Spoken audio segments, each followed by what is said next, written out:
Second lecture of sets ਦਾ ਜੇ lecture ਆਪਾਂ first ਜਦੋਂ ਤੁਸੀਂ ਸਾਰਾ ਦੇਖਿਆ ਹੋਊਗਾ ਕਾਫੀ ਲੌਂਗ ਲੈਕਚਰ ਸੀਗਾ, ਠੀਕ ਹੈ। ਬਟ ਉਹਦੇ ਵਿੱਚ ਕੀ ਸੀਗਾ ਮੇਨ, ਤੁਹਾਡਾ ਹੋਮਵਰਕ ਬਹੁਤ ਘੱਟ ਸੀ, ਠੀਕ ਹੈ। ਮੇਨ ਕੀ ਹੈ, ਡੈਫੀਨੇਸ਼ਨਸ ਰਾਜੇ ਅੱਛੀ ਤਰ੍ਹਾਂ ਅਗਰ ਤੁਹਾਨੂੰ ਆਉਂਦੀਆਂ ਤਾਂ ਚੈਪਟਰ ਤੁਹਾਨੂੰ ਮੈਂ ਪਹਿਲਾਂ ਵੀ ਸਮਝਾ ਚੁੱਕਾ, ਬਹੁਤ ਹੀ ਜ਼ਿਆਦਾ ਈਜ਼ੀ ਲੱਗੂਗਾ, ਠੀਕ ਹੈ। ਅੱਜ ਵਾਲੇ ਲੈਕਚਰ ਦੇ ਵਿੱਚ ਵੀ ਆਪਾਂ ਮੈਕਸਿਮਮ ਡੈਫੀਨੇਸ਼ਨਸ ਹੀ ਕਰਾਂਗੇ। जो एक्सरसाइज है वही ਤੁਹਾਡਾ ਹੋਮਵਰਕ ਹੈ, ਬਹੁਤ ਹੀ ਈਜ਼ੀ ਹੋਮਵਰਕ ਹੈ, ਠੀਕ ਹੈ। ਸਭ ਤੋਂ ਪਹਿਲਾਂ ਰਾਜੇ ਆਪਾਂ ਅੱਜ ਡੈਫੀਨੇਸ਼ਨ ਕੀ ਕਰ ਰਹੇ ਹਾਂ, ਸਬਸੈਟ। ਆਪਾਂ ਕੀਤਾ ਸੀ ਸੈਟ ਆਪਾਂ ਕੀਤਾ ਸੀ ਕਿ ਸੈਟ ਕੀ ਹੁੰਦਾ ਹੈ, व्हाट इज ਸੈਟ ਕੀ ਸੀਗਾ, set is collection of well defined objects, ਠੀਕ ਹੈ। ਹੁਣ ਸੈਟ ਦੇ ਅੱਗੇ ਕੁਝ ਪਾਰਟ ਵੀ ਬਣ ਗਏ, ਦੈਟ ਮੀਨਸ ਸਬਸੈਟ ਉਹਨਾਂ ਨੂੰ ਬੋਲਦੇ ਆ ਆਪਾਂ। ਹੁਣ ਸਬਸੈਟ ਕਿਹਨੂੰ ਬੋਲਦੇ ਆ ਰਾਜੇ, ਦੇਖਣਾ ਧਿਆਨ ਨਾਲ, ਸੁਣਨਾ ਹੈ, ਲਿਖਣਾ ਵੀ ਹੈ ਨਾਲ ਦੀ ਨਾਲ ਤੁਸੀਂ ਆਪਣਾ ਇਹ। Let A and B two non-empty sets, अपने को दो sets है, non-empty set and A is said to be subset। जहाँ non-empty नहीं भी word use करोगे राजे कोई प्रॉब्लम नहीं। Let A and B two sets, then A is said to be subset of B, then A is said to be subset of B if every element of A is also element of B and denoted by A subset B। मतलब कि A ਦੇ ਜਿਹੜੇ ਸਾਰੇ element ਉਹ B ਦੇ ਵਿੱਚ ਵੀ ਹੋਣ, B ਚ ਕੁਝ ਐਕਸਟਰਾ ਵੀ ਹੋ ਸਕਦੇ ਆ, ਠੀਕ ਹੈ। ਤੁਹਾਨੂੰ ਡਿਨੋਟ ਕਿਵੇਂ ਕਰਦੇ ਆ ਰਾਜੇ, ਇਹ ਸਿੰਬਲ ਹੈ ਇਹਦਾ A subset of B, ਔਰ ਆਪਾਂ ਇਹਨੂੰ ਇਦਾਂ ਵੀ ਬੋਲ ਸਕਦੇ ਹਾਂ B is superset of A, ਕਿ B A ਦਾ ਸੁਪਰਸੈਟ ਹੈ। ਫੋਰ ਐਗਜ਼ਾਮਪਲ A ਮੇਰੇ ਕੋਲ ਹੈਗਾ 1 2 3 4 ਤੇ B ਮੇਰੇ ਕੋਲ ਕੀ ਹੈ 1 2 3 4 5 6। देन की हो गया, A ਦੇ ਸਾਰੇ ਐਲੀਮੈਂਟ B ਚ ਹੈ ਨਾ, ਤਾਂ ਆਪਾਂ ਕੀ ਲਿਖਤਾ A ਸਬਸੈਟ B। ਕਲੀਅਰ, ਬਹੁਤ ਹੀ ਈਜ਼ੀ ਹੈ ਰਾਜੇ, ਕੁਝ ਟਫ ਨਹੀਂ ਹੈਗਾ। ਅੱਗੇ ਰਾਜੇ ਇੱਕ ਨੋਟ ਹੈ, ਤੁਸੀਂ ਯਾਦ ਰੱਖਣਾ ਹੈ, ਐਮਪਟੀ। ਆਪਾਂ ਐਮਪਟੀ ਸੈਟ ਦੀ ਡੈਫੀਨੇਸ਼ਨ ਕੀਤੀ ਸੀ, empty set is subset of all sets. ਅਗਰ ਤੁਹਾਨੂੰ ਕਿਸੇ ਸੈਟ ਦੇ ਸਬਸੈਟ ਬਣਾਉਣੇ ਪੈਣ ਤਾਂ ਸਭ ਤੋਂ ਪਹਿਲਾਂ ਤੁਹਾਨੂੰ ਫਾਈ ਲਿਖਣਾ ਪਊਗਾ, ਐਮਪਟੀ ਲਿਖਣਾ ਹੀ ਪੈਣਾ ਹੈ, ਅੱਜ ਵੀ ਕਰਾਂਗੇ ਆਪਾਂ। ਤਾਂ phi is subset of all set and every set is subset of itself। ਇਹ ਚੀਜ਼ਾਂ ਰਾਜੇ ਬੱਚੇ ਕਈ ਵਾਰੀ ਨਹੀਂ ਅੱਛੀ ਤਰ੍ਹਾਂ ਧਿਆਨ ਮਤਲਬ ਸੁਣਦੇ, ਇਹ ਦੋ ਨੋਟ ਬਹੁਤ ਹੀ ਧਿਆਨ ਨਾਲ ਰੱਖਣੇ ਆ ਤੁਸੀਂ ਆਪਣੇ ਦਿਮਾਗ ਦੇ ਵਿੱਚ। phi is subset of all set and every set is subset of itself, ਠੀਕ ਹੈ। ਨੈਕਸਟ ਆ ਗਿਆ ਰਾਜੇ ਕੰਪੇਅਰੇਬਲ ਸੈਟ। ਹੁਣ ਕੰਪੇਅਰੇਬਲ ਸੈਟਸ ਕਿਹੜੇ ਹੁੰਦੇ ਆ, ਨਾਮ ਤੋਂ ਹੀ ਆਪਾਂ ਨੂੰ ਪਤਾ ਲੱਗਦਾ ਹੈ ਸੇਮ, ਹਨਾ। ਤਾਂ ਆਪਾਂ ਲਿਖਦੇ ਕਿਵੇਂ ਰਾਜੇ, two sets are said to be comparable if and only if A subset B or B subset A, A B the subset और B A ਦਾ subset ਹੋਵੇ, ਠੀਕ ਹੈ। is called or it is called equal sets। ਜਿਵੇਂ A ਕੀ ਹੈ 1 2 3 4, ਠੀਕ ਹੈ। B ਬੇਸ਼ੱਕ 4 2 3 1 ਹੋਵੇ, but all elements of A are also all elements of B। A subset B ਵੀ ਹੈ and B subset A ਵੀ ਹੈ, ਠੀਕ ਹੈ। easy ਹੈ ਨਾ। next proper. ਹੁਣ ਅਜੇ ਸਬਸੈਟ ਤੇ ਕੰਪੇਅਰੇਬਲ ਸੈਟ ਤੋਂ ਬਾਅਦ ਇਦਾਂ ਦੇ ਹੀ ਇਹੀ ਸੈਟ ਸਮਝ ਲਓ, ਉਹਨਾਂ ਨੂੰ ਨਾਮ ਕੁਝ ਹੋਰ ਵੀ ਦੇ ਦਿੰਦੇ ਆ, ਤੁਸੀਂ ਬਾਅਦ ਚ ਕਨਫਿਊਜ਼ ਹੋਵੋ, ਠੀਕ ਹੈ। ਦੈਨ ਮੈਂ ਇਸੇ ਕਰਕੇ ਉਹ ਵੀ ਲਿਖਵਾ ਰਿਹਾ ਤੁਹਾਨੂੰ ਕਿ ਇਹਨਾਂ ਨੂੰ ਹੋਰ ਕਿਹੜੇ ਨਾਮ ਨਾਲ ਬੁਲਾ ਸਕਦੇ ਆ। ਪ੍ਰੋਪਰ ਸਬਸੈਟ ਮੀਨ ਕੀ ਹੈ, if A is subset of B but A not equal to B, ਜਿਹੜਾ A ਉਹ B ਦੇ ਇਕੁਅਲ ਨਾ ਹੋਵੇ, A is proper subset of B, ਠੀਕ ਹੈ। ਇਹਦੀ ਐਗਜ਼ਾਮਪਲ ਰਾਜੇ ਆਹ A B the proper subset ਹੈ, ਇਕੁਅਲ ਨਹੀਂ ਹੈਗਾ ਇਹਦੇ, A ਸਬਸੈਟ ਆਫ B, ਕਿਉਂਕਿ A ਚ 1 2 3 4 ਹੈ ਤੇ B ਦੇ ਵਿੱਚ 6 ਤੱਕ ਹੈ, ਠੀਕ ਹੈ। ਨੈਕਸਟ ਆ ਜਾਏ ਇੰਪ੍ਰੋਪਰ ਮਤਲਬ ਪ੍ਰੋਪਰ ਨਾ ਹੋਵੇ, ਦੈਟ ਮੀਨ ਇਕੁਅਲ ਵੀ ਹੋ ਸਕਦਾ ਹੈ, ਠੀਕ ਹੈ। ਤਾਂ ਕੀ ਹੋਊਗਾ, A subset B and B subset A B ਦਾ ਸਬਸੈਟ B A ਦਾ ਸਬਸੈਟ ਐਂਡ ਡਿਨੋਟਡ ਬਾਈ, ਇਹਨੂੰ ਡਿਨੋਟ ਕਿਵੇਂ ਕਰਦੇ ਆ ਰਾਜੇ, S ਸਿੰਬਲ ਨਾਲ। A ਸਬਸੈਟ ਬਣਾ ਕੇ ਉਹਦੇ ਨੀਚੇ ਇੱਕ ਲਾਈਨ ਬਣਾ ਦੇਣੀ ਹੈ, ਇਹ ਕਿਹਦੀ ਹੈ, ਇੰਪ੍ਰੋਪਰ ਸਬਸੈਟ ਦਾ ਸਿੰਬਲ ਹੈ। ਤਾਂ ਇਹ ਡੈਫੀਨੇਸ਼ਨਸ ਰਾਜੇ ਬਹੁਤ ਹੀ ਇੰਪੋਰਟੈਂਟ ਹੈ। ਹੁਣ ਇਸ ਤੋਂ ਅੱਗੇ ਜਿਹੜੀ ਡੈਫੀਨੇਸ਼ਨ ਕਰਾਉਣ ਲੱਗੇ ਆ, ਜ਼ਿਆਦਾਤਰ ਰਾਜੇ ਐਗਜ਼ਾਮ ਜੋ ਪੁੱਛਦੇ ਆ ਤੁਹਾਨੂੰ power set of a set, ਠੀਕ ਹੈ। ਇੱਕ ਸੈਟ ਦੇ ਆਪਾਂ ਪਾਵਰ ਸੈਟ ਬਣਾਉਣਾ ਹੈ, ਉਹ ਕਿਵੇਂ ਬਣਦੇ ਆ, ਪਾਵਰ ਸੈਟ ਦੀ ਡੈਫੀਨੇਸ਼ਨ ਕੀ ਹੈ। ਤਾਂ ਪਾਵਰ ਸੈਟ ਦੀ ਰਾਜੇ ਡੈਫੀਨੇਸ਼ਨ ਕੀ ਹੈ, ਲਿਖਣਾ ਧਿਆਨ ਨਾਲ ਲਿਖੋ। ਪਾਵਰ ਸੈਟ ਕੀ ਹੈ ਆਪਣੇ ਕੋਲੇ, power set, the collection of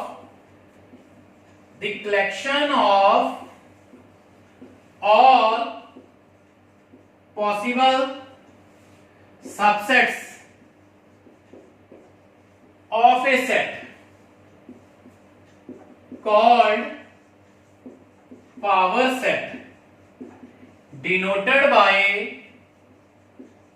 P of A। जिवें आपां सेट नूं A दा नेम दिता होवे तां उहनूं P of A लिखांगे। की है राजे the collection of all possible subsets, मतलब जे किसी सेट दे जिन्ने पॉसिबल सबसेट बन सकते हैं वो सारे दी कलेक्शन नूं की बोलते हैं पावर सेट। ठीक है, फॉर एग्जांपल मैं एक एग्जांपल लेना राजे जिहदे तो तुहानूं ये अच्छी तरह पता लग जाऊगा। जिवें मेरे कोले की है ए बी सी है, मैनूं कह दिंदे कि पावर सेट लिखो तुसीं, तां पावर सेट राजे की होऊगा एम्प्टी। तुहानूं लिखा आपने दस्सिया पहला मैं every phi is subset of all sets empty, then a कल्ला ਇਹਦਾ सबसेट हो सकता है, b c, ठीक है। ਹੁਣ a ਤੇ b दोनों मैं इकट्ठे एक ब्रैकेट ਦੇ ਵਿੱਚ ਲੈ ਸਕਦਾ ਹਾਂ, a and c ਇੱਕ ब्रैकेट ਦੇ ਵਿੱਚ ਲੈ ਸਕਦਾ ਹਾਂ, b and c ਇੱਕ ब्रैकेट ਦੇ ਵਿੱਚ ਲੈ ਸਕਦਾ ਹਾਂ, then itself a b c। ਤਾਂ ਇਹ ਸਾਰੀ ਕਲੈਕਸ਼ਨ नो की बोलते हैं पावर सेट। ठीक है, क्लियर है जी, and denoted by P of A। ठीक है, तो बहुत ही इंटरेस्टिंग है जी। नंबर ऑफ एलिमेंट्स अगर तुहानू पूछ लैन कि एक power set they which number of elements कितने होणगे तो तुसी की बोलना है 2 रेज़ टू पावर, नोट है जी, number of elements in a power set are equal to 2 power number of element in that set। मतलब कि उस सेट दे विच जिन्ने एलिमेंट होणगे उन्हें 2 रेज़ टू पावर कर देना है। फॉर एग्जांपल मेरे कोले की सीगा 3 एलिमेंट ਇਹਦੇ 3 ਸੀ ना, तो power set they which element कितने होणगे 2 पावर 3 दैट इज 8, 1 2 3 4 5 6 7 8। ठीक है, इस तरह राजे अगर एमसीक्यू दे विच ਤੁਹਾਨੂੰ क्वेश्चन पूछ ਲੈਣ कि एक सेट है ਤੁਹਾਡੇ ਕੋਲੇ, फॉर एग्जांपल बी नेम देता हूं मैं, ਉਹਦੇ ਵਿੱਚ 1 2 3 4 ਇਹ 4 एलिमेंट है, ਤਾਂ नंबर ऑफ पावर सेट ਕੀ ਹੋਣਗੇ, एलिमेंट ऑफ पावर सेट कितने होणगे ਤਾਂ ਤੁਸੀਂ ਕੀ ਲਿਖੋਗੇ। ऑब्वियसली ਤੁਹਾਨੂੰ अगर ये नोट अच्छी तरह याद है ਤੁਸੀਂ बोल दोगे 2 raise to power 4 that is 16, तो ਉਹਦੇ ਵਿੱਚ 16 एलिमेंट होंगे।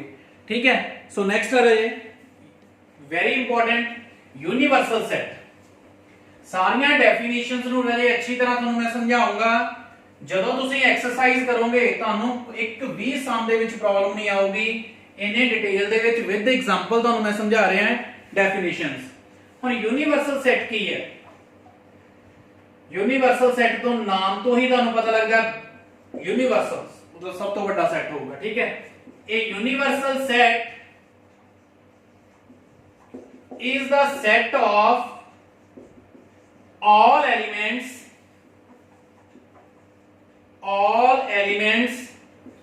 under consideration denoted by capital। मतलब कि राजे ਤੁਹਾਡੇ ਕੋਲੇ 3-4 सेट पे है उन्होंने कैपिटल नाल ही डिनोट करते हैं सेट नो।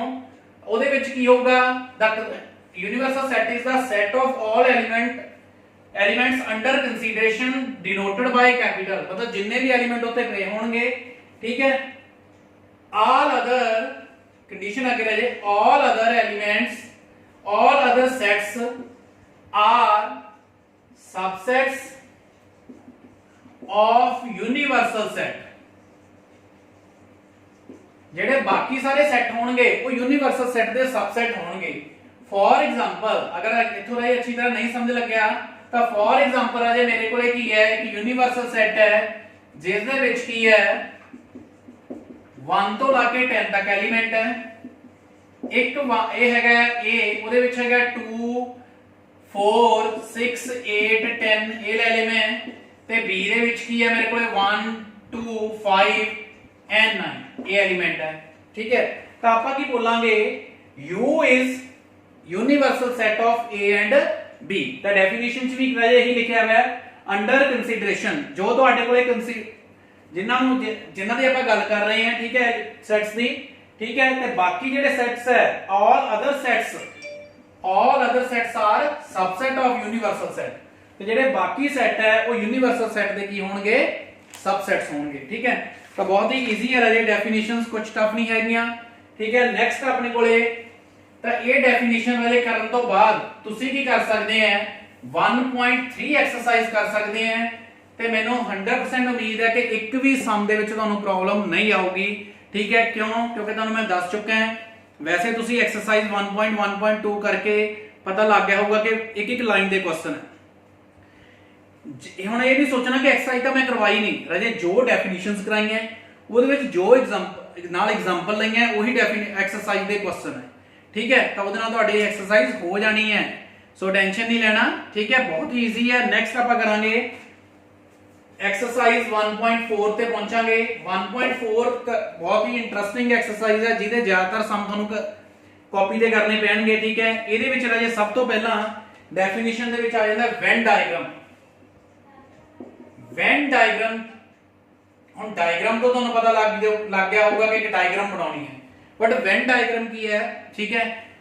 वेन डायग्राम की है राजे, डेफिनेशन की है Venn diagram is a diagram in which universal set is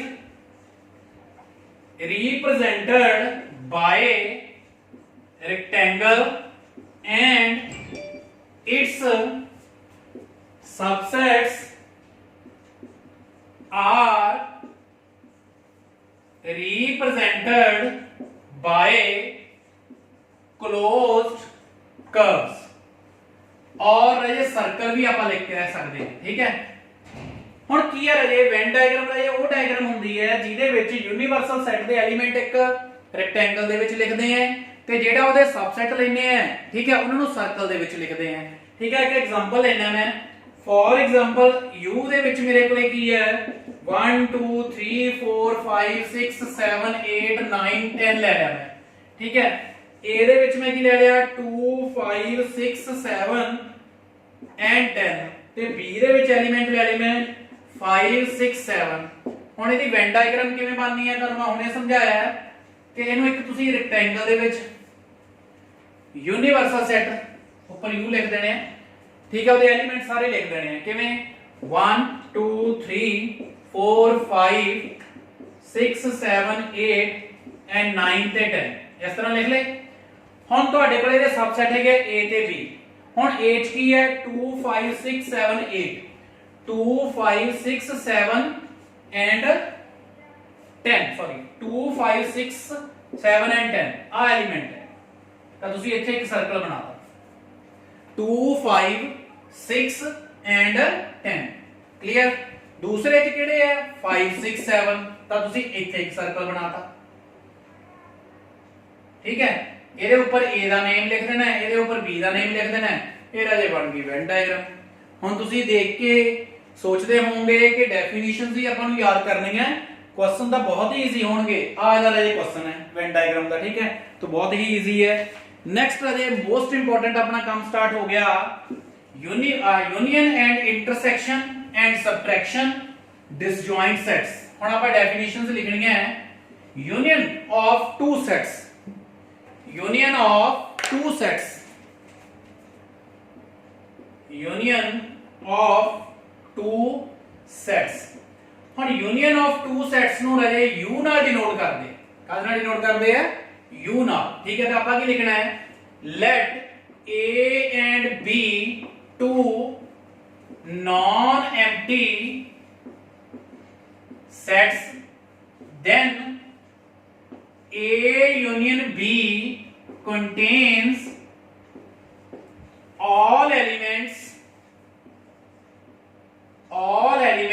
of a and b।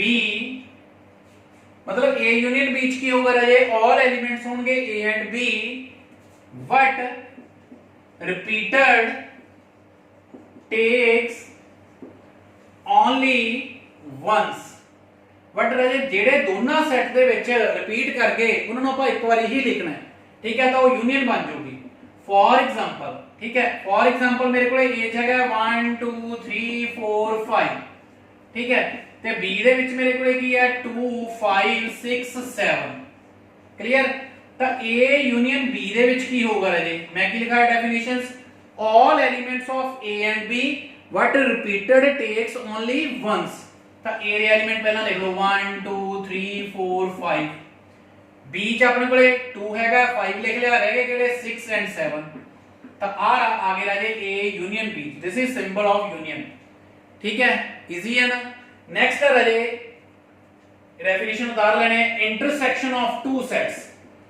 हुन इंटरसेक्शन ऑफ टू सेट्स का सिंबल राजे की आ A इंटरसेक्शन B। ਤਾਂ ਇਹਦੀ ਡੈਫੀਨੇਸ਼ਨ ਕੀ ਬਣਨੀ ਹੈ ਦੇਖਣਾ ਧਿਆਨ ਨਾਲ, ਆ ਤੁਸੀਂ ਉਤਾਰ ਲੈਣਾ। let A and B two non-empty sets, then A intersection B contains common elements of A and B।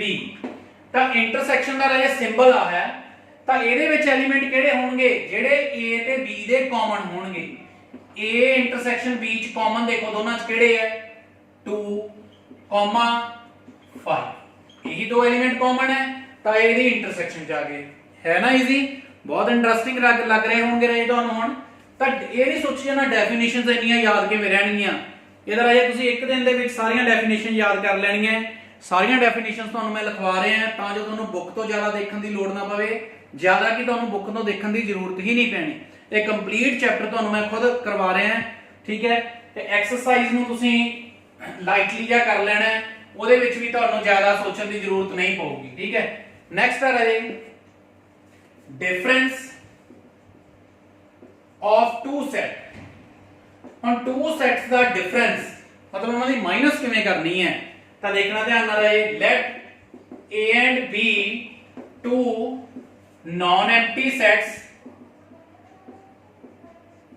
then A minus B, A ਦੇ ਵਿੱਚੋਂ ਆਪਾਂ B ਨੂੰ ਮਾਈਨਸ ਕਰਨਾ, A minus B contains all elements of A which are not in B। मतलब A ਦੇ ਉਹ ਸਾਰੇ element ਹੈਗੇ ਜਿਹੜੇ B ਦੇ ਵਿੱਚ ਨਹੀਂ ਹੈਗੇ। ਫॉर एग्जांपल ਮੇਰੇ ਕੋਲੇ A ਚ ਹੈਗਾ 1 2 3 4 5 ਤੇ B ਚ ਕੀ ਹੈ 2 5 6 7, ਠੀਕ ਹੈ। ਹੁਣ ਦੋਨਾਂ ਨੂੰ ਮੈਂ ਮਾਈਨਸ ਕਰਨਾ, ਹੁਣ ਮਾਈਨਸ ਦੀ ਡੈਫੀਨੇਸ਼ਨ ਕੀ ਲਿਖਾਈ ਹੈ A minus B, ਰਾਜੇ ਦੇਖਣਾ ਧਿਆਨ ਨਾਲ, all elements of A ਦੇ all elements which are not in B, ਜਿਹੜੇ B ਦੇ ਵਿੱਚ ਨਹੀਂ ਹੈਗੇ। ਤਾਂ B ਚ ਕਿਹੜੇ ਨਹੀਂ ਹੈ, B ਚ ਕਿਹੜੇ ਨਹੀਂ ਹੈਗੇ 2 ਤੇ 5 ਤਾਂ ਹੈ, A ਦੇ 2 ਤੇ 5 ਤਾਂ B ਚ ਹੈ, ਇਹਦਾ ਮਤਲਬ ਕਿਹੜੇ ਨਹੀਂ ਹੈਗੇ 1 2 1 3 and 4।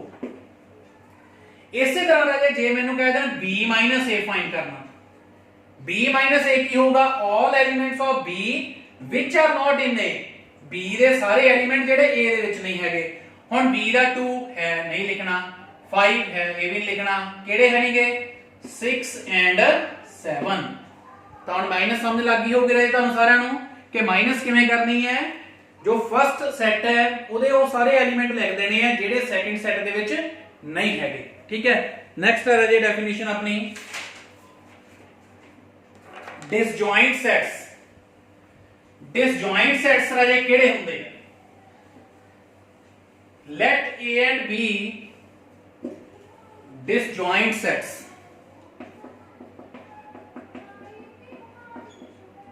disjoint sets, let A and B two non-empty set if A intersection B equal to 5। मतलब अगर दोनों ਦੇ ਵਿੱਚ ਕੁਝ ਵੀ ਕਾਮਨ ਨਹੀਂ ਹੈਗਾ, if A intersection B equal to 5, मतलब ਉਹਨਾਂ ਦੀ ਜਿਹੜੀ ਇੰਟਰਸੈਕਸ਼ਨ ਹੈ ਉਹ ਐਮਪਟੀ ਹੈ, ਕੋਈ ਕਾਮਨ ਨਹੀਂ, ਤਾਂ ਉਹਦੇ ਕਿਹੜੇ ਸੈੱਟ ਬੋਲਦੇ ਆ ਉਹਨੂੰ ਡਿਸਜॉइंट ਸੈਟਸ। ਫॉर एग्जांपल A ਦੇ ਵਿੱਚ ਮੇਰੇ ਕੋਲੇ ਕੀ ਆ 1 2 3 4 ਹੈ ਤੇ B ਦੇ ਵਿੱਚ ਮੇਰੇ ਕੋਲੇ ਕੀ ਹੈ 6 ਤੇ 7 ਹੈ, ਠੀਕ ਹੈ। ਇਹਦਾ ਮਤਲਬ ਦੋਨਾਂ ਦੀ ਮੈਂ ਅਗਰ ਇੰਟਰਸੈਕਸ਼ਨ ਲਾਉਂਗਾ, ਇੰਟਰਸੈਕਸ਼ਨ ਕੀ ਹੁੰਦੀ ਹੈ ਦੋਨਾਂ ਸੈੱਟ ਦੇ ਕਾਮਨ ਐਲੀਮੈਂਟ, ਬਟ ਇੱਥੇ ਤਾਂ ਕਾਮਨ ਹੈ ਨਹੀਂ, ਸੋ 5। ਸੋ these are disjoint sets, ठीक है। नेक्स्ट है राजे कंप्लीमेंट सेट, बहुत इंपॉर्टेंट है, इजी भी लगूगा ਤੁਹਾਨੂੰ। कंप्लीमेंट सेट ਕਿਹੜਾ ਹੁੰਦੇ? कंप्लीमेंट सेट्स नाम तो ही पता लगता है कंप्लीट करने वाला, ठीक है। Let U be the universal set and A be any set, then A complement have all elements of U which are not in A। Ki meaning है राजे कि ਤੁਹਾਡੇ ਕੋਲ ਇੱਕ ਯੂਨੀਵਰਸਲ ਸੈੱਟ ਹੈ, ਇੱਕ ਤੁਹਾਡੇ ਕੋਲ ਸੈੱਟ A ਹੈ, ਤਾਂ A ਦੇ ਕੰਪਲੀਮੈਂਟ ਦੇ ਵਿੱਚ then A ਕੰਪਲੀਮੈਂਟ ਹੈ all elements of U which are not in A, ठीक है। ਤਾਂ ਉਹਦੇ ਵਿੱਚ ਕਿਹੜੇ ਹੋਣਗੇ? ਜਿਹੜੇ A ਦੇ ਵਿੱਚ ਨਹੀਂ ਹੈਗੇ, ठीक है। ਕਲੀਅਰ ਸਾਰਿਆਂ ਨੂੰ? and denoted by compliment set ਨੂੰ ਰਾਜੇ A ਡੈਸ਼ ਨਾਲ ਡਿਨੋਟ ਕੀਤਾ ਹੋਊਗਾ ਤੁਹਾਡੀ ਬੁੱਕ ਦੇ ਵਿੱਚ, ਔਰ A ਪਾਵਰ C ਨਾਲ, ਮੈਕਸਿਮਮ ਰਾਜੇ A ਡੈਸ਼ ਨਾਲ ਹੀ ਲਿਖਿਆ ਹੁੰਦਾ। ਫॉर एग्जांपल ਮੇਰੇ ਕੋਲੇ ਕੀ ਹੈ? U ਹੈਗਾ 1 2 3 4 5 6 7 8 9 10। A ਦੇ ਵਿੱਚ ਮੇਰੇ ਕੋਲੇ ਹੈਗਾ 2 4 6 8 10। ਤਾਂ ਇਹ ਕੰਪਲੀਮੈਂਟ ਵਿੱਚ ਤੁਸੀਂ ਹੁਣ ਆਪਣੇ ਆਪ ਦੱਸੋਗੇ all elements of U which are not in A, ਤਾਂ ਕਿਹੜੇ ਕਿਹੜੇ ਹੈਣਗੇ? 1 3 5 7 and 9। क्लियर है जी? ਤਾਂ ਡੈਫੀਨੇਸ਼ਨ ਤੁਹਾਨੂੰ ਸਾਰੀਆਂ ਅੱਛੀ ਤਰ੍ਹਾਂ ਸਮਝ ਲੱਗ ਗਈਆਂ ਹੋਣਗੀਆਂ, ਠੀਕ ਹੈ। ਡੈਫੀਨੇਸ਼ਨ ਵਾਲਾ ਕੰਮ ਰਾਜੇ ਆਲਮੋਸਟ ਇੱਥੇ ਖਤਮ ਹੋ ਜਾਂਦਾ ਹੈ, ਠੀਕ ਹੈ। ਤੇ ਬਟ ਹੋ ਵੀ ਬਹੁਤ ਗਈਆਂ ਡੈਫੀਨੇਸ਼ਨਸ, ਤੇ ਡੈਫੀਨੇਸ਼ਨ ਰਾਜੇ ਇਹ ਅੱਛੀ ਤਰ੍ਹਾਂ ਸਿੱਖਣੀਆਂ ਵੀ ਤੁਸੀਂ। ਜਿਹੜੇ ਸਟੂਡੈਂਟ ਨੇ ਡੈਫੀਨੇਸ਼ਨ ਨੂੰ ਅੱਛੀ ਤਰ੍ਹਾਂ ਕਰ ਲਿਆ, ਠੀਕ ਹੈ, ਉਹਨੂੰ ਡੈਫੀਨੇਸ਼ਨ ਫਾਈਨਲ ਐਗਜ਼ਾਮ ਤੱਕ ਯਾਦ ਰਹਿ ਜਾਣਗੀਆਂ, ਤੇ ਉਹ ਬੇਸ਼ੱਕ ਬੁੱਕ ਨੂੰ ਟੱਚ ਨਹੀਂ ਵੀ ਕਰੂਗਾ, 100% ਕੁਐਸਚਨ ਐਗਜ਼ਾਮ ਚ ਵਿੱਚ ਕਰਕੇ ਆਊਗਾ, ਠੀਕ ਹੈ। ਨੈਕਸਟ ਲੈਕਚਰ ਦੇ ਵਿੱਚ ਰਾਜੇ ਜਿਹੜੇ ਕੁਐਸਚਨ ਤੁਹਾਨੂੰ ਮੈਂ ਕਰਵਾਉਣੇ ਆ, ਠੀਕ ਹੈ, ਸਟੇਟਮੈਂਟ ਵਾਲੇ ਕੁਐਸਚਨ ਹੈ, ਉਹਨਾਂ ਵਿੱਚ ਸਾਰੀਆਂ ਡੈਫੀਨੇਸ਼ਨ ਯੂਜ਼ ਹੋਣਗੀਆਂ, ਯੂਨੀਅਨ ਇੰਟਰਸੈਕਸ਼ਨ ਵਾਲੀਆਂ, ਤੇ ਕੁਝ ਫਾਰਮੂਲੇ ਹੋਰ ਲਿਖਵਾਉਂਗਾ। ਉਹ ਕੁਐਸਚਨ ਹਰ ਇੱਕ ਬੋਰਡ ਦੇ ਵਿੱਚ, CBSE ਹੈ ਜਾਂ ਸਟੇਟ ਬੋਰਡ ਹੈ, 100% ਉਸ ਐਕਸਰਸਾਈਜ਼ ਦੇ ਵਿੱਚੋਂ, ਮਤਲਬ ਕਿ ਤੁਹਾਡੇ 3rd ਲੈਕਚਰ ਦੇ ਵਿੱਚੋਂ ਆਊਗਾ। ਜਿਹੜੇ ਇਹ ਲੈਕਚਰ ਹੈ ਫਸਟ ਤੇ ਸੈਕੰਡ, ਇਹਦੇ ਵਿੱਚੋਂ ਸਮਾਲ ਡੈਫੀਨੇਸ਼ਨ ਜਾਂ 2 ਮਾਰਕਸ ਦਾ ਕੁਐਸਚਨ ਆ ਸਕਦਾ ਹੈ। ਨੈਕਸਟ ਲੈਕਚਰ ਦੇ ਵਿੱਚ ਤੁਹਾਡਾ 6 ਮਾਰਕਸ ਦਾ ਕੁਐਸਚਨ ਹੋਊਗਾ, ਠੀਕ ਹੈ। ਸੋ ਧਿਆਨ ਨਾਲ ਨੈਕਸਟ ਲੈਕਚਰ ਵੀ ਦੇਖਣਾ ਤੁਸੀਂ। ਸੈਕੰਡ ਲੈਕਚਰ ਦੇ ਵਿੱਚ ਹੁਣ ਤੱਕ ਜਿੰਨੀਆਂ ਡੈਫੀਨੇਸ਼ਨਸ ਕੀਤੀਆਂ ਤਾਂ 1.4 ਜਾਂ 1.5 ਦੇ ਵਿੱਚ ਕਿੱਦਾਂ ਦੇ ਕੁਐਸਚਨ ਹੋਣਗੇ ਉਹ ਆਪਾਂ ਕੁਝ ਕੁਐਸਚਨ ਕਰਦੇ ਆਂ। ਬਾਕੀ ਤੁਸੀਂ ਇਹ ਡੈਫੀਨੇਸ਼ਨ ਤੋਂ ਆਪਣੇ ਆਪ ਹੀ ਕਰ ਸਕਦੇ ਰਾਜੇ, 100% ਤੁਹਾਨੂੰ ਕੋਈ ਪ੍ਰੋਬਲਮ ਨਹੀਂ ਆਊਗੀ, ਮੇਰੀ 100% ਗਾਰੰਟੀ ਹੈ। ਫੇਰ ਵੀ ਕਿਸੇ ਸਟੂਡੈਂਟ ਨੂੰ ਪ੍ਰੋਬਲਮ ਆਉਂਦੀ ਹੈ ਤਾਂ ਤੁਸੀਂ ਮੈਨੂੰ WhatsApp ਕਰ ਸਕਦੇ ਆ ਮੇਰੇ ਨੰਬਰ ਤੇ 9781700363 ਤੇ, ਠੀਕ ਹੈ। ਕਾਲ ਕਰ ਲਓ, ਮੈਂ ਤੁਹਾਨੂੰ ਤੁਹਾਡੀ ਪ੍ਰੋਬਲਮ ਸੋਲਵ ਕਰਵਾਉਂਗਾ, ਠੀਕ ਹੈ। ਨੈਕਸਟ ਕੁਐਸਚਨ ਕੀ ਹੈ 1.4 ਦੇ ਵਿੱਚ? ਜਿੱਦਾਂ ਇੱਕ ਕੁਐਸਚਨ ਆਪਾਂ ਨੂੰ ਇਸ ਤਰ੍ਹਾਂ ਦੇ ਹੋ ਸਕਦੇ ਆ, x ਹੈ 1 3 5, ਵੈਸੇ ਮੈਨੂੰ ਕਰਵਾਉਣ ਦੀ ਜ਼ਰੂਰਤ ਨਹੀਂ, ਤੁਸੀਂ ਆਪਣੇ ਆਪ ਹੀ ਕਰ ਦੋਗੇ। 1 2 3 ਮੈਨੂੰ ਕਹਿੰਦੇ ਕਿ ਇਹਦਾ ਯੂਨੀਅਨ ਫਾਈਂਡ ਕਰੋ, ਤਾਂ ਯੂਨੀਅਨ ਕੀ ਬਣੂਗਾ ਦੇਖੋ, ਤੁਸੀਂ ਆਪਣੇ ਆਪ ਹੀ ਦੱਸ ਦੋਗੇ। x ਯੂਨੀਅਨ y ਕੀ ਹੋਊਗਾ? ਡੈਫੀਨੇਸ਼ਨ ਕੀ ਹੈ? all elements of both sets but repeated takes only once। ਦੋਨਾਂ ਸੈਟਸ ਦੇ ਸਾਰੇ ਐਲੀਮੈਂਟ ਬਟ ਜਿਹੜੇ ਰਿਪੀਟ ਹੁੰਦੇ ਉਹਨਾਂ ਨੂੰ ਇੱਕ ਵਾਰੀ ਲਿਖ ਦਿਓ। ਸਭ ਤੋਂ ਪਹਿਲਾਂ 1 ਲਿਖੂੰਗਾ, ਫਿਰ ਮੈਂ 2 ਲਿਖੂੰਗਾ, ਫਿਰ 3 ਤੇ ਫਿਰ 5। ਹੁਣ ਜੇ ਮੈਨੂੰ ਇਹਦੀ ਇੰਟਰਸੈਕਸ਼ਨ ਕਹਿ ਦੇਣ ਕੱਢਣੀ ਹੈ, ਇੰਟਰਸੈਕਸ਼ਨ ਕੀ ਹੋਊਗੀ? ਦੋਨਾਂ ਚ ਕਾਮਨ ਕੀ ਹੈ? ਇੱਕ 1 ਹੈ ਇੱਕ 3 ਹੈ, ਇੰਟਰਸੈਕਸ਼ਨ ਵੀ ਹੋਗੀ, ਠੀਕ ਹੈ। ਕਲੀਅਰ? ਹੁਣ ਇਹਦਾ ਰਾਜੇ ਸਿੰਪਲ ਜਾ ਹੋ ਗਿਆ ਕੁਐਸਚਨ। ਹੁਣ ਜਿਵੇਂ ਕੁਝ ਕੁਐਸਚਨ ਰਾਜੇ ਤੁਹਾਨੂੰ ਇਸ ਤਰ੍ਹਾਂ ਵੀ ਕਹਿ ਸਕਦੇ ਆ, ਠੀਕ ਹੈ, ਜਿਵੇਂ ਉਹਨਾਂ ਨੇ ਕਹਿਤਾ x is a natural number and multiple of 3, कि नेचुरल नंबर है एंड मल्टीपल ऑफ 3 है। बी की है x is a natural number less than 6, ਤਾਂ ਇਹਦੀ ਤੁਸੀਂ ਯੂਨੀਅਨ ਬਣਾਉਣੀ ਹੈ। ਤਾਂ ਫਸਟ ਲੈਕਚਰ ਦੇ ਵਿੱਚ ਕੀਤਾ ਸੀ ਰਾਜੇ ਆਪਾਂ ਤੁਹਾਨੂੰ ਰੋਸਟਰ ਫਾਰਮ ਤੇ ਸੈਟ ਬਿਲਡਰ ਫਾਰਮ ਦੱਸੀ ਸੀ ਕਿਵੇਂ ਬਣਾਉਣੀ ਹੈ। ਤੁਹਾਨੂੰ ਸੈਟ ਬਿਲਡਰ ਫਾਰਮ ਦੇ ਵਿੱਚ ਗਿਵਨ ਹੈ ਤਾਂ ਇਹਨੂੰ ਆਪਾਂ ਚੇਂਜ ਕਰਦੇ ਹਾਂ ਰੋਸਟਰ ਫਾਰਮ ਦੇ ਵਿੱਚ, ਠੀਕ ਹੈ। ਤਾਂ ਰੋਸਟਰ ਫਾਰਮ ਦੇ ਵਿੱਚ ਉੱਪਰ ਕੀ ਲਿਖਿਆ ਹੈ, ਇਹਦੇ ਵਿੱਚ natural number multiple of 3, x is a natural number multiple of 3। Natural number ਕਿੱਥੋਂ ਸਟਾਰਟ ਹੁੰਦੇ ਆ 1 ਤੋਂ, ਬਟ ਮਲਟੀਪਲ ਆਫ 3 ਕਿੱਥੋਂ ਸਟਾਰਟ ਹੁੰਦਾ 3 ਤੋਂ। ਤਾਂ 3 ਤੋਂ ਬਾਅਦ ਅਗਲਾ ਕਿਹੜਾ ਹੋਊਗਾ 6, ਫਿਰ 9, ਫਿਰ 12, ਫਿਰ 15 and so on many more up to infinity. Multiple of 3 ਬਹੁਤ ਆ ਜਾਣਗੇ, ਠੀਕ ਹੈ। ਕਲੀਅਰ ਸਾਰਿਆਂ ਨੂੰ। b ਦੇ ਵਿੱਚ ਕੀ ਹੈ, b ਚ ਹੈਗਾ x is a natural number less than 6। ਹੁਣ ਨੈਚੁਰਲ ਨੰਬਰ ਹੈ ਲੈਸ ਦੈਨ 6, ਨੈਚੁਰਲ ਨੰਬਰ ਕਿੱਥੋਂ ਸਟਾਰਟ ਹੁੰਦਾ 1 ਤੋਂ, ਠੀਕ ਹੈ। ਲੈਸ ਦੈਨ 6 ਇਹਦਾ ਮਤਲਬ ਕਿੱਥੋਂ ਤੱਕ ਜਾਣਾ ਆਪਾਂ 5 ਤੱਕ, ਠੀਕ ਹੈ। ਹੁਣ ਇੱਕ ਤਾਂ ਆਪਾਂ ਇਹਨਾਂ ਦੀ ਕੱਢਣੀ ਹੈ ਯੂਨੀਅਨ ਤੇ ਕੱਢਣੀ ਹੈ ਇੰਟਰਸੈਕਸ਼ਨ। ਹੁਣ ਯੂਨੀਅਨ ਚ ਕੀ ਹੋਊਗਾ, ਯੂਨੀਅਨ ਚ ਕੀ ਹੋਣਾ 1 2 3 4 5, 1 2 3 4 5 ਤਾਂ ਆ ਗਿਆ। ਉਸ ਤੋਂ ਬਾਅਦ 6 7 ਆਊਗਾ ਨਹੀਂ, ਤਾਂ ਆਪਾਂ ਇਸ ਤੋਂ ਅੱਗੇ ਕੀ ਲਿਖ ਦੇਣਾ ਹੈ ਐਂਡ मल्टीपल ऑफ 3। क्लियर, ठीक है।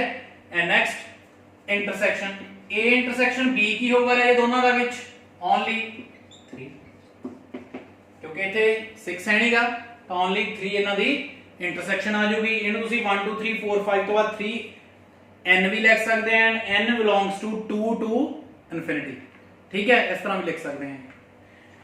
नेक्स्ट है जी ਤੁਹਾਡੇ ਕੋਲੇ ਮਤਲਬ ਡੈਫੀਨੇਸ਼ਨ ਤੁਹਾਨੂੰ ਮੈਂ ਕਰਵਾਤੀਆਂ ਸਾਰੀਆਂ, ਐਗਜ਼ਾਮਪਲ ਉਹਨਾਂ ਨਾਲ ਕਰਵਾਈਆਂ, ਬਟ ਕੁਝ ਕੁਐਸਚਨ ਤੁਹਾਨੂੰ ਮੈਂ ਕਰਵਾ ਰਿਹਾ ਤਾਂ ਜੋ ਤੁਹਾਨੂੰ ਈਜ਼ੀ ਲੱਗੇ। ਵੈਸੇ ਕੋਈ ਜ਼ਰੂਰਤ ਨਹੀਂ ਸੀਗੀ ਇਹਨਾਂ ਕੁਐਸਚਨ ਨੂੰ ਕਰਵਾਉਣ ਦੀ ਵੀ। ਜਿੱਦਾਂ A ਦੇ ਵਿੱਚ ਰਾਜੇ ਤੁਹਾਨੂੰ ਗਿਵਨ ਹੈ 3 5 7 9 11, B ਦੇ ਵਿੱਚ ਗਿਵਨ ਹੈ 7 9 11 13, C ਚ ਗਿਵਨ ਹੈ 11 13 15 ਐਂਡ D ਚ ਗਿਵਨ ਹੈ 15 ਐਂਡ 17। ਆਪਾਂ ਨੂੰ ਫਸਟ ਪੁੱਛ ਲੈਂਦੇ ਆ A intersection B union D।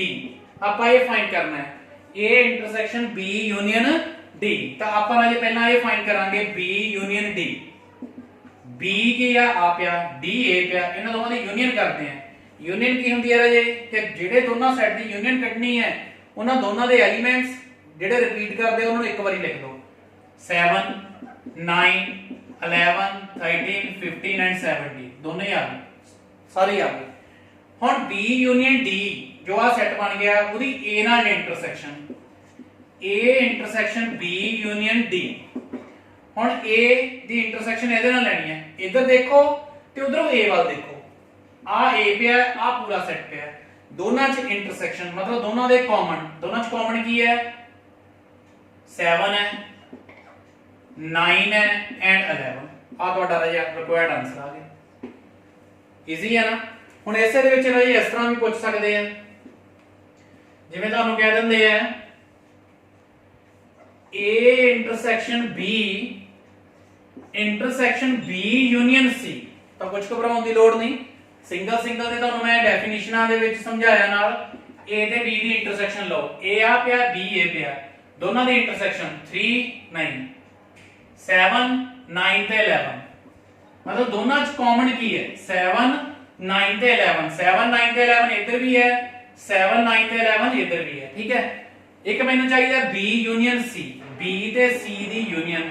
ਹੁਣ B ਵੱਲ ਦੇਖੋ ਤੇ C ਵੱਲ ਦੇਖੋ, B ਤੇ ਐਂਡ C ਯੂਨੀਅਨ ਦੇ ਵਿੱਚ ਕੀ ਹੁੰਦਾ ਹੈ ਐਲੀਮੈਂਟਸ both sets ਦੇ, but repeater takes only once। ਤਾਂ ਕੀ ਆ ਗਿਆ 7 9 11 13 ਐਂਡ 15। 11 ਤੇ 13 ਦੋਨਾਂ ਚ ਕਾਮਨ ਸੀ ਤਾਂ ਆਪਾਂ ਇੱਕ ਵਾਰੀ ਲਿਖੇ, ਠੀਕ ਹੈ। ਹੁਣ ਆਪਾਂ ਨੂੰ ਕਿਹਾ ਗਿਆ ਆ ਕੁਐਸਚਨ ਕੀ ਹੈ ਦੋਨਾਂ ਦੀ ਇੰਟਰਸੈਕਸ਼ਨ ਮਤਲਬ ਇਹਦੀ ਤੇ ਇਹਦੀ intersection, A intersection B intersection B union C। ਹੁਣ ਉਧਰ ਦੇਖਣ ਦੀ ਜ਼ਰੂਰਤ ਨਹੀਂ ਤੁਹਾਨੂੰ, ਸਿਰਫ ਇਹਨਾਂ ਦੋਨਾਂ ਵੱਲ ਦੇਖੋ ਕਿ ਦੋਨਾਂ ਚ ਕਾਮਨ ਕੀ ਹੈ। ਉਹ ਕੀ ਹੈ 7 9 ਐਂਡ 11। ਈਜ਼ੀ ਹੈ ਨਾ, ठीक है। नेक्स्ट वाले अपन थर्ड पार्ट, ये सेकंड पार्ट कीता, ठीक है। फिर अपन एक करते हैं थर्ड पार्ट। इसे ही टर्मा लेके अपन a माइनस b। हुण a ते b दी माइनस करते हैं, a ते b दी माइनस।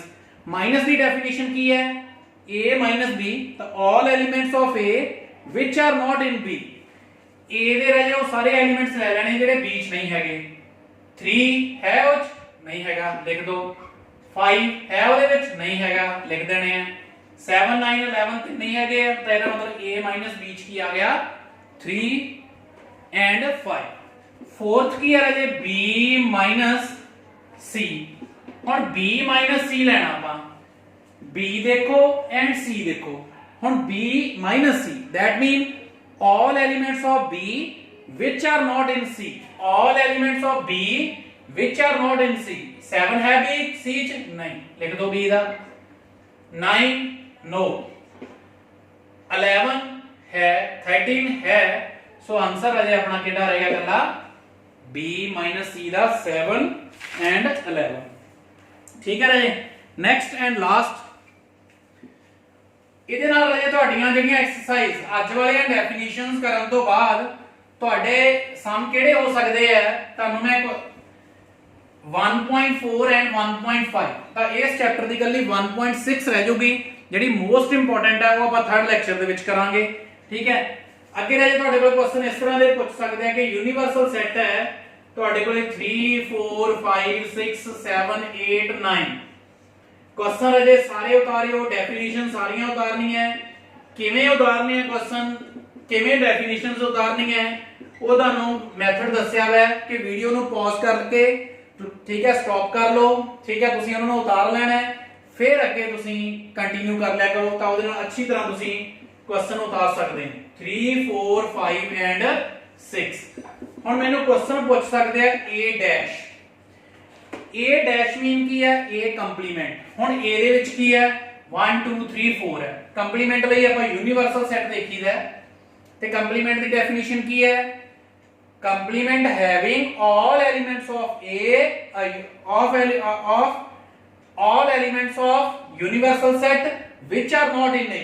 ठीक है, भी ए दे विच जेडे एलिमेंट नहीं हैगे तां 1 2 3 4 है, ਉਹ ਚ ਕਿਹੜੇ ਹੈ 5 6 7 8 9, ਤਾਂ ਉਹ ਲਿਖ ਦਿਓ ਸਾਰੇ 5 6 7 8 9। ठीक है। सेकंड राजे ਤੁਹਾਨੂੰ ਇਹ ਵੀ ਪੁੱਛ ਸਕਦੇ ਆ a dash whole dash, a dash whole dash that mean complement ਦਾ कंप्लीमेंट। ਤਾਂ ਆਬਵੀਅਸਲੀ ਹੁਣ ਤੁਸੀਂ ਇਹਦਾ ਦੇਖਣਾ ਹੈ, ਇਹਦਾ ਕੰਪਲੀਮੈਂਟ ਕੀ ਹੋਊਗਾ, ਆਬਵੀਅਸਲੀ a ਆ ਜਾਊਗਾ 1 2 3 4। ਕਲੀਅਰ। ਨੈਕਸਟ ਰਾਜੇ ਤੁਹਾਨੂੰ ਪੁੱਛ ਸਕਦੇ ਆ a union c whole complement. ਹੁਣ a union c whole complement find ਕਰਨ ਦੇ ਲਈ ਤੁਹਾਨੂੰ ਪਹਿਲਾਂ a यूनियन c फाइंड ਕਰਨਾ ਪੈਣਾ ਹੈ। a यूनियन c ਦੇਖੋ ਕੀ ਆ, a ਆ ਪਿਆ c a ਪਿਆ। यूनियन ਦੇ ਵਿੱਚ ਕੀ ਹੁੰਦਾ ਹੈ a ਦੇ ਐਲੀਮੈਂਟ ਵੀ ਸਾਰੇ b ਦੇ ਵੀ ਸਾਰੇ element but repeated takes only ones. ਠੀਕ ਹੈ, ਇਹ ਕੀ ਆ ਜਾਊਗਾ 1 2 3 4 5 ਐਂਡ 6। ਤਾਂ 1 2 3 4 ਉਧਰ ਸੀਗੇ, 3 4 ਰਿਪੀਟ ਹੋ ਰਹੇ ਸੀ, ਸੋ ਸਿੰਗਲ ਟਾਈਮ ਲਿਖਤੇ 5 ਐਂਡ 6। ਹੁਣ ਮੈਂ ਕੀ ਕਰਨਾ ਇਹਦਾ ਕੰਪਲੀਮੈਂਟ। ਹੁਣ ਕੰਪਲੀਮੈਂਟ ਵਿੱਚ ਕੀ ਹੋਊਗਾ ਯੂਨੀਵਰਸਲ ਸੈੱਟ ਦੇ ਉਹ ਐਲੀਮੈਂਟ ਜੋ ਇਹਦੇ ਵਿੱਚ ਨਹੀਂ ਹੈਗੇ। ਠੀਕ ਹੈ, ਕਲੀਅਰ ਹੈ ਜੀ। ਤਾਂ ਆਪਣੇ ਕੋਲੇ ਕੀ ਆ ਗਿਆ ਫਿਰ 1 2 3 4 5 6 ਹੈ, ਕਿਹੜੇ ਕਿਹੜੇ ਹੈ ਨਹੀਂਗੇ 7 8 9। ठीक है। एंड नेक्स्ट अपने को रह गया राजे एक और करते हैं, ये तुहानू इजी लगूगा ये फोर्थ की करते हैं ਆਪਾਂ b minus c whole complement. b minus c whole complement find करने ਦੇ ਲਈ ਪਹਿਲਾਂ ਤੁਹਾਨੂੰ b माइनस c फाइंड करना ਪਊਗਾ। b ਦੇ ਵਿੱਚੋਂ c ਨੂੰ ਮਾਈਨਸ ਕਰਨਾ ਹੈ। ਕਿਵੇਂ ਮਾਈਨਸ ਹੋਊਗਾ ਰਾਜੇ all elements of b which are not in c। तो सब तो पहला 2 है, इधर नहीं है, लिख दो 3 सॉरी इधर देखो 4 है, 6 है, तेरा मतलब केड़े है नहींगे 6 है ओनली 8 2 एंड 8 ही रह गया राजे। b ਤੇ c ਦੇ ਵਿੱਚੋਂ ਜਦੋਂ ਮਾਈਨਸ ਕੀਤਾ ਤਾਂ b ਦਾ ਜਿਹੜਾ 4 ਸੀ ਉਹ ਵੀ ਇੱਧਰ ਸੀਗਾ, ਜਿਹੜਾ 6 ਉਹ ਵੀ ਇੱਧਰ ਸੀਗਾ, ਤਾਂ ਕੱਲਾ 2 ਐਂਡ 8 ਰਹਿ ਗਿਆ। ਠੀਕ ਹੈ, ਕਲੀਅਰ ਸਾਰਿਆਂ ਨੂੰ। ਤਾਂ ਹੁਣ ਆਪਾਂ ਕੀ ਕਰਨਾ ਹੈਗਾ ਕੰਪਲੀਮੈਂਟ। ਕੰਪਲੀਮੈਂਟ ਦੇ ਲਈ ਤੁਸੀਂ ਜਾਣਾ ਯੂਨੀਵਰਸਲ ਵੱਲ। ਹੁਣ ਯੂਨੀਵਰਸਲ ਦੇ ਵਿੱਚ 2 ਤੇ 8 ਨੂੰ ਛੱਡ ਕੇ ਬਾਕੀ ਸਾਰੇ ਲਿਖ ਦੇਣੇ ਆ 1 3 4 5 6 7 ਐਂਡ 9। ਠੀਕ ਹੈ, 2 ਤੇ 8 ਨੂੰ ਛੱਡਤਾ, ਬਾਕੀ ਸਾਰੇ ਯੂਨੀਵਰਸਲ ਦੇ ਲਿਖ ਲਏ ਤਾਂ ਤੁਹਾਡੀ ਇਹ ਮਾਈਨਸ ਹੋ ਗਈ ਕੰਪਲੀਟ। ठीक है। सो राजे अज वाला तुहाडा लैक्चर फिनिश है हुण। सो अज राजे अपनी डेफिनेशनस फिनिश हो गई। हुण तुसीं एक्सरसाइज 1.1 तो 1.5 तक अच्छी तरह कर सकते हैं। एक्सरसाइज ते तुहानूं कोई टाइम नहीं लगना, बहुत जल्दी एक्सरसाइज हो जाणगियां। एक बारी तुसीं सारियां डेफिनेशनस फस्ट तो स्टार्ट करके सैट्स तो स्टार्ट करके लास्ट जो तुहानूं मैं डेफिनेशन करवाई है कंप्लीमेंट ऑफ सैट, उतों तक सारियां डेफिनेशनस नूं अच्छी तरह सुनना है, लिख के देखना है, एग्जाम्पलों उन्होंने चंगी तरह फॉलो करना है, फिर एक्सरसाइज स्टार्ट कर लियो। एक्सरसाइज ते बहुत ज़्यादा टाइम तुहाडा नहीं लगना, ठीक है। मेन अजे इस चैप्टर के डेफिनेशनस ही हैगियां। जिहड़े स्टूडेंट नूं डेफिनेशनस अच्छी तरह आउंदियां वो स्टूडेंट दे लई चैप्टर कोई टफ नहीं, 100% वो फाइनल एग्जाम का अपना क्वेश्चन करके आऊगा, ठीक है। नैक्सट जो लैक्चर है बहुत ही ज़्यादा इंपॉर्टेंट है, ਉਹਦੇ ਵਿੱਚੋਂ ਤੁਹਾਨੂੰ ਲੌਂਗ ਕੁਐਸਚਨ एग्जाम ਦੇ ਵਿੱਚ ਆਊਗਾ। ਉਹਦੇ ਲਈ ਡੈਫੀਨੇਸ਼ਨਸ ਕੋਈ ਵੀ ਹੈ ਨਹੀਂ ਹੁਣ ਅੱਗੇ, ਸਿਰਫ ਕੁਝ ਫਾਰਮੂਲੇ ਹੋਣਗੇ, ਠੀਕ ਹੈ। ਦੈਨ ਆਪਾਂ ਕੁਐਸਚਨ ਕਰਾਂਗੇ ਸਟਾਰਟ, ਠੀਕ ਹੈ। तो ध्यान ना रहे फस्ट लैक्चर ते सैकेंड लैक्चर ਦੀਆਂ ਡੈਫੀਨੇਸ਼ਨਸ ਕਰਨੀਆਂ ਤੁਸੀਂ।